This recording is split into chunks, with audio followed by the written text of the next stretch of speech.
What if I told you there's a legal way to build business funding using your EIN instead of relying solely on personal credit in some cases? It's real for qualifying companies.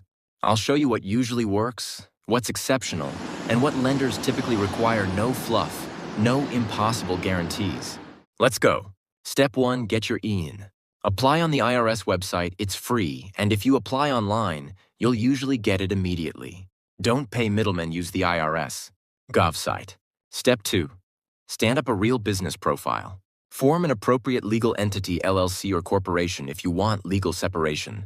Open a dedicated business bank account and register your company's business credit identity, for example, Dun & Bradstreet Duns.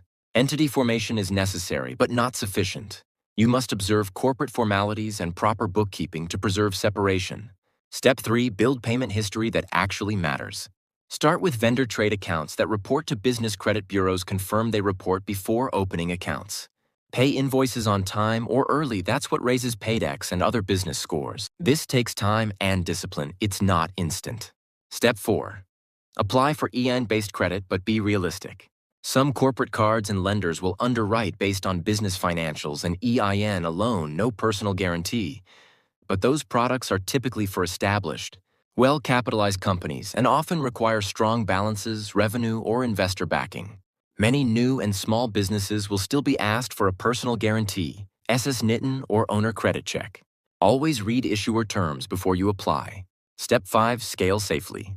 Keep business and personal funds separate, reinvest responsibly, and monitor your business credit files regularly. As revenue and documented on-time payments grow, your chances of non-personal guarantee credit can improve, but there are no guarantees. Be sure to like this video, subscribe for more content. Disclaimer: educational only. Eligibility and issuer policies vary by entity type, time in business, revenue, and industry. Some issuers or lenders may require personal guarantees or SSN-SITNs. This is not legal, tax, or financial advice. Consult an attorney and your tax advisor and review each issuer's terms before applying. Advertised results are not guaranteed. Claims must be truthful and not misleading.